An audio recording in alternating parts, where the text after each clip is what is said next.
เตรียมตัวกราบพระทำวัดเช้าครับทั้งหมดกราบพระพร้อมกันครับกราบกราบกราบกราบบารมีธรรมพ่อแม่ครูบาอาจารย์ครับ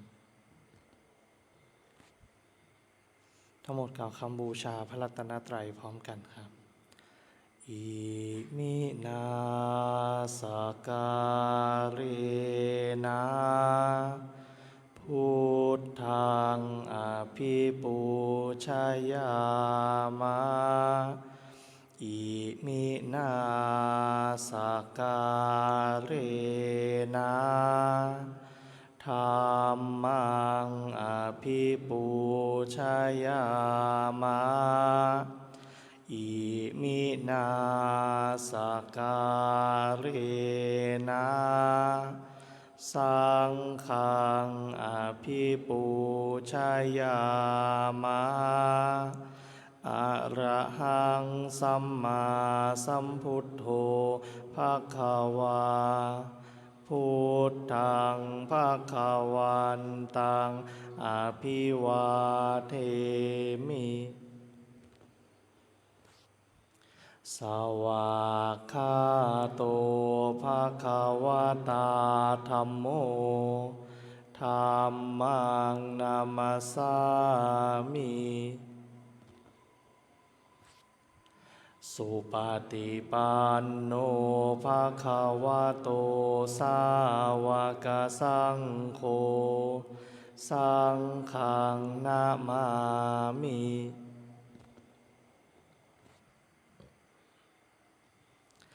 หันธรรมยังพุทธัสสะภะคะวะโตปุพพภาคณมะการัง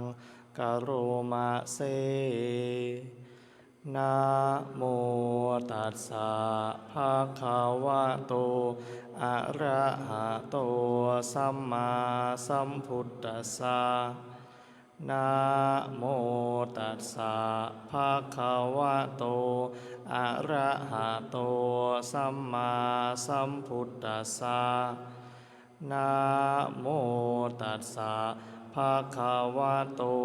อะระหะโตสัมมาสัมพุทธัสสะพุทธังสารนังคัจฉามิธัมมังสารนังคัจฉามิสังฆังสารนังคัจฉามิทุติยัมปิพุทธังสารนังคัจฉามิทุติยัมปิธัมมังสารนังคัจฉามิทุติยัมปิสังฆังสารนังคัจฉามิตา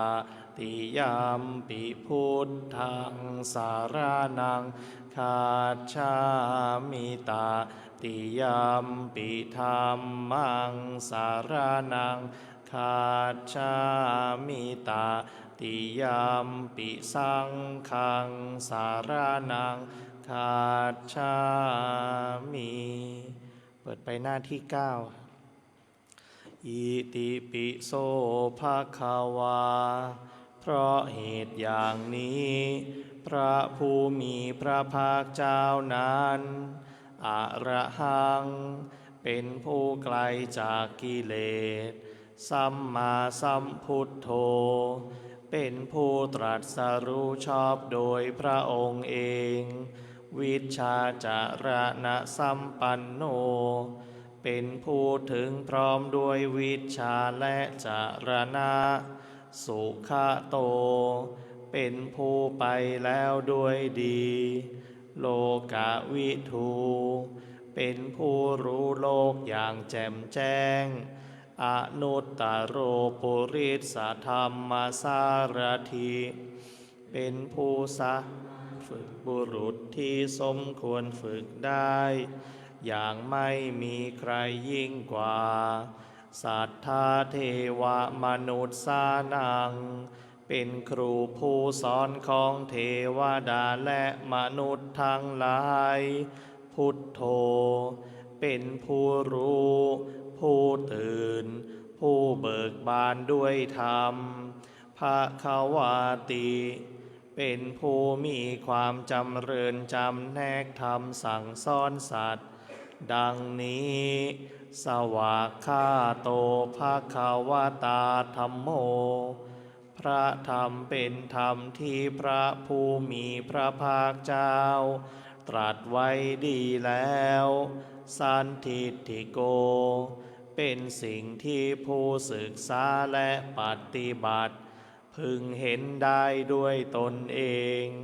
อากาลิโกเป็นสิ่งที่ปฏิบัติได้และให้ผลได้ไม่จำกัดการเอหิปัสสิโกเป็นสิ่งที่ควรกล่าวกับผู้อื่นว่าท่านจงมาดูเถิดโอปานายิโก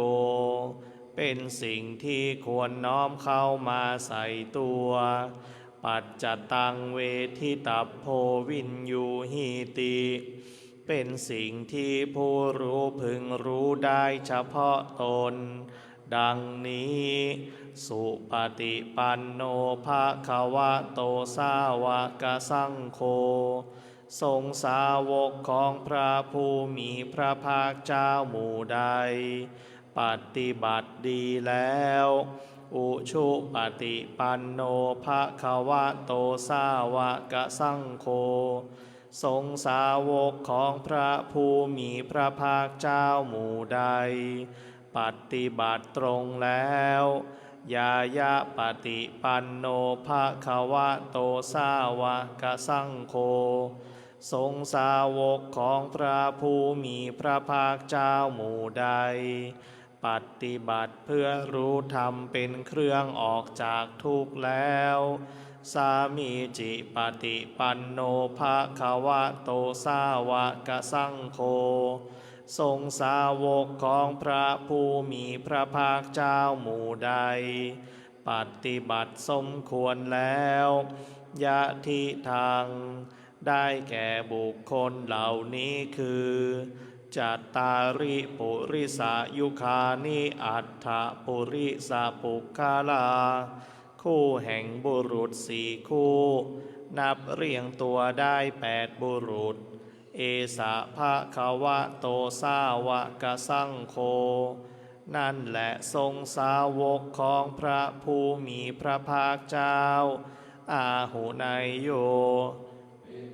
ควรแก่สักการะที่เขานำมาบูชาปาหุนายโยเป็นผู้ควรแก่สักการะที่เขาจัดไว้ต้อนรับทักขินายโยเป็นผู้ควรรับทักษิณาทานอัญชลีกรณีโยเป็นผู้ที่บุคคลทั่วไปควรทำอัญชลีอนุตตรังปุญญเขตังโลกัสสาติเป็นเนื้อนาบุญของโลกไม่มีนาบุญอื่นยิ่งกว่าดังนี้เปิดไปที่หน้า73ครับหน้า73หันธรรมยังโอวาทปาติโมกขคาทายโยพนามะเสสัพพะปาปัสสะอาการนังกุสลัสสุปสัมปทาสจิตตปริโยทะปะนังเอตังพุทธานาสาสนังการไม่ทำบาปทั้งปวง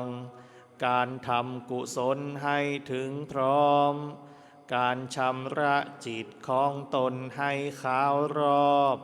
ทำ3อย่างนี้เป็นคำสั่งสอนของพระพุทธเจ้าทั้งหลายขันติปะระมังตะโปติติคานิพพานังปะระมังวทันติพุทธานาหิปัปภะชิโตปะรูปะคาติสะมะโนโห